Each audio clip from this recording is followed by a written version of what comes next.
আসসালামু আলাইকুম। রুইস মম কিচেনে আপনাদের স্বাগত। প্রতিদিন রুটি তরকারি খেতে খেতে কি আপনি বিরক্ত? কিংবা বাচ্চাদের কিছুতে রুটি খাওয়াতে পারছেন না? তারা নুডলস কিংবা পাস্তার ভক্ত। কিংবা ধরুন হঠাৎ চলে আসলো আপনার বাসায় মেহমান, কিন্তু নাস্তা দেবার জন্য আপনার ঘরে কিছু নেই। আর চিন্তা নয়, বাসায় যদি থেকে থাকে সামান্য কিছু আটা কিংবা ময়দা, তবে তা দিয়ে তৈরি করে ফেলুন রুটি। আর রুটি দিয়ে তৈরি করে ফেলুন এই খুবই সুস্বাদু এবং খুবই মজাদার নুডলস এবং পাস্তা। এটা খেতে এতটাই সুস্বাদু যে আপনি একবার তৈরি করে খেলে আফসোস করবেন এতদিন কেন আপনি এই রেসিপিটি বাসায় ট্রাই করেননি।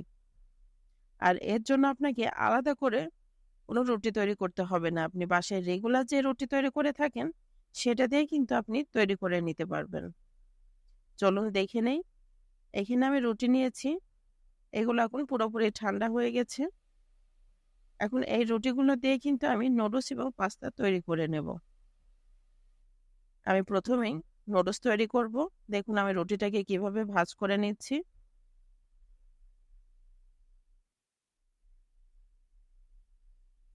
আমি প্রথমে এভাবে ভাঁজ করে নিলাম এবং আমি ঠিক এভাবে করে কেটে নিচ্ছি। খুব সহজে এভাবে করে কেটে নেওয়া যাবে।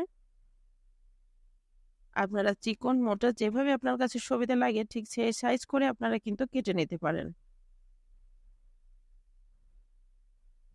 দেখুন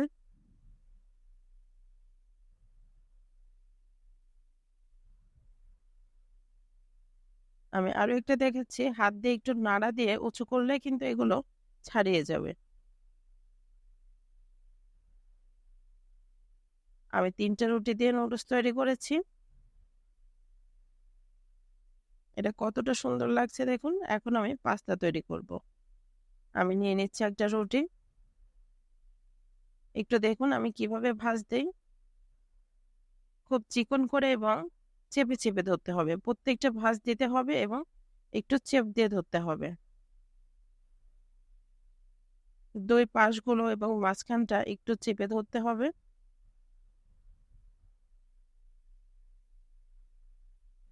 এভাবে আমি রুটিটাকে পেঁচিয়ে নেব।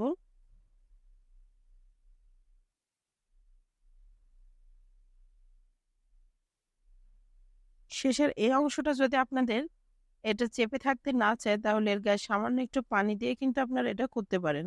কিন্তু আমার কোনো প্রয়োজন পড়েনি পানির।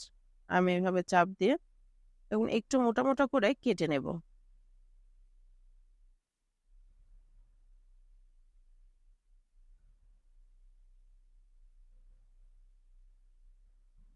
দেখুন কতটা সুন্দর লাগছে দেখতে।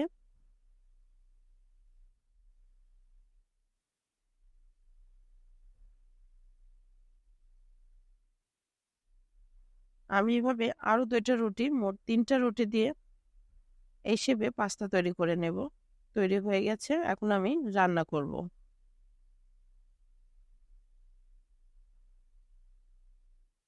একটা চুলায় কড়াই বসিয়ে তাতে আমি সামান্য একটু তেল দিয়ে নিচ্ছি। একটা ডিম দিয়ে দিচ্ছি। ডিমটাকে স্ক্র্যাম্বল করে নেব।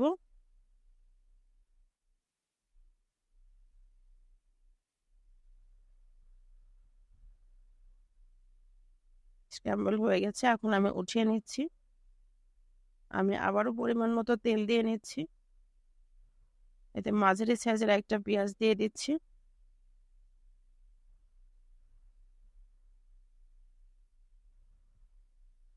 নুডলস এবং পাস্তাগুলো কেটে নেবার পর কিন্তু রান্না করতে খুব একটা বেশি সময় লাগে না।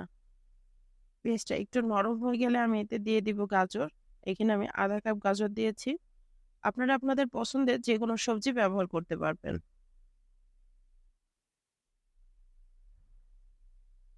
আমি একটু নেড়ে ছেড়ে দিয়ে দিচ্ছি স্বাদ মতো লবণ। দিয়ে দিচ্ছি ক্যাপসিকাম আধা কাপ।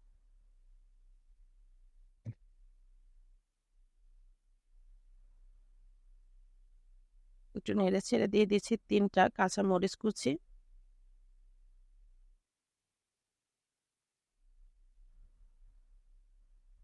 এখন দিয়ে দিচ্ছি ২ টেবিল চামচ টমেটো সস।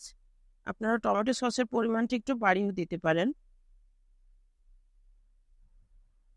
আবারও নেড়ে ছেড়ে নেব। দিয়ে দিচ্ছি 1 প্যাকেট ম্যাগি মসলা,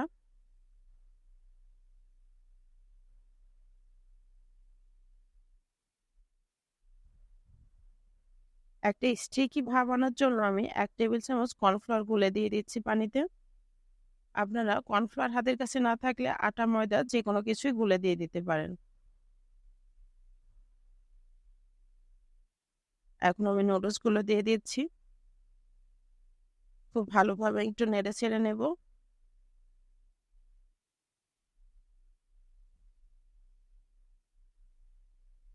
এবার দিয়ে দিচ্ছি পাস্তাগুলো এবং ডিম। খুব ভালোভাবে আমি মাখিয়ে নেব এগুলো একসঙ্গে। বাচ্চারা কিন্তু এটা খেলে বুঝতে পারবেন না যে তারা আসলে পাস্তা নুডলসের নামে রুটিই খাচ্ছে। কোনো মেয়ে মানুষের সামনে যদি দেন তাহলে সে বলবে আপনি এটা কোন ব্র্যান্ডের ব্যবহার করছেন। এটা খেতে এতটাই মজার। ব্যাস তৈরি হয়ে গেল। এখন আমি এটা সার্ভ করব। দেখুন এটা দেখতে কতটা সুন্দর হয়েছে। আপনারা অবশ্যই বাসায় ট্রাই করবেন, ইনশাল্লাহ ভালো লাগবে। ভালো লাগলে একটা কমেন্ট করে জানাবেন, একটা লাইক দিবেন, সাবস্ক্রাইব করে বেল বাটনটি প্রেস করে রাখবেন পরবর্তী ভিডিওর নোটিফিকেশন সবার আগে পাওয়ার জন্য। আজ এ পর্যন্তই। অনেক ভালো থাকবেন সবাই। ধন্যবাদ।